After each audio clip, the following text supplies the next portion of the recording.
Dispelling the Myths, TBI and PTSD. CAP Innovation Day, PTSD continued, Lisa Stern.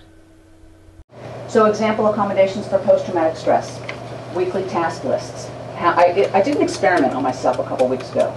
I don't ever write lists because I lose them, but I started at the side of my desk having I have a big, one of those big post-it things, and at the beginning of the week, I wrote down everything I wanted to accomplish. I didn't make it too long because then I'd get nervous and scared and, you know, just totally shut down. I can't do all that. But I just wrote some of the deliverables, the things I wanted to do. And throughout the week, I would cross those off. Oh my gosh, that was like the most amazing feeling. I've never done that because I've always been afraid to do it.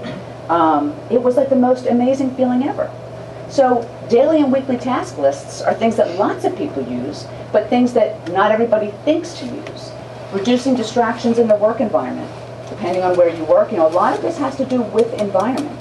Some people can work with headphones, you know, music. I don't care what kind of music you're listening to, but if you're doing work at your computer and you can focus better with headphones because it's keeping everything else out, go for it. Allowing them, soothing music, that's why I guess I just jumped. Dividing large assignments into smaller goal-oriented tasks, assigning a supervisor and manager, stress management techniques to deal with frustration, allowing phone calls during work hours, allowing flexible start times or end times, or work from home. I worked with a reservist who at one point told me that the greatest, he was National Guard, the greatest gift that his boss gave him when he came home was time. And it was time to figure out what this new, some people like the term new normal, some people don't, but it's what this new normal really for him was going to be like. And he didn't have to come back to work on this day and start at 9 and end at 5. He was able to come back for a few hours, but they had a conversation. They had a conversation. What is it that you're going to need? What is it that we can do? Again, should we not be asking that of everybody?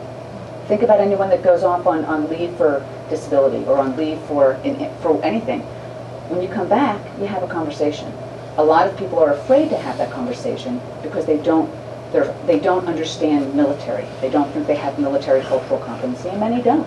You know, if you think about the truth of the matter is less than 1% of the population has ever served in the military. And actually, less than 1/2% has served since 9/11. That's a whole lot of us that had no clue. So, you know, then you think of okay, well, there's no wonder. You know, you think about the time in Vietnam when we had a draft and combat operations affected everybody. Now it's a very selective group who has chosen to give themselves.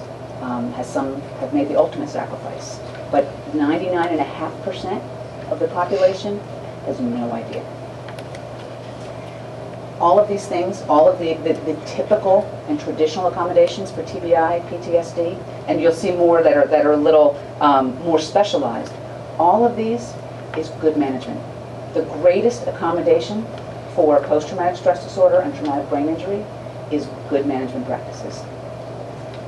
And I can teach people that too. So, just a few final thoughts, and I hope I haven't gone over. I think I'm okay. Okay. Workplace supports and accommodations, as well as good management practices, create a welcoming and productive environment for all employees. Every single person. Every person coming in. I shouldn't say assume. Every onboarding should talk about CAP. Whether or not someone has disclosed or not disclosed any kind of injury or disability.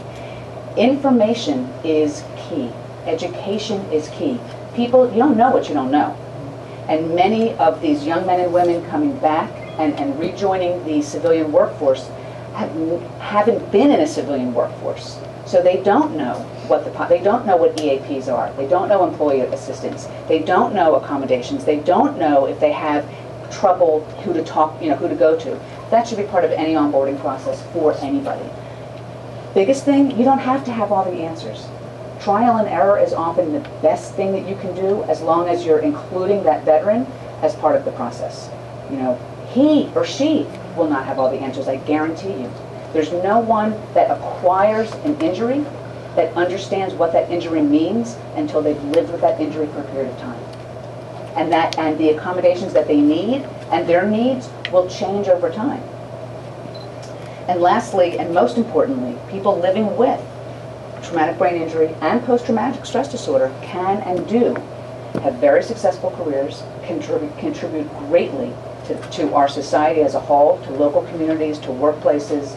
And what's the one thing, if everyone that walks out of here today can make sure that in any way that we don't allow stigma, we don't allow preconceived notions, we don't allow our fear to get in the way of these wonderful young people, and again, not so young, coming back, having completed their mission, some having left not because they wanted to, but because they were told they had to. Let's make it so that this next career for them starts on a positive foot. And that's with your education and your understanding, and you're taking this information and sharing it with others. For more information, visit www.cap.mil.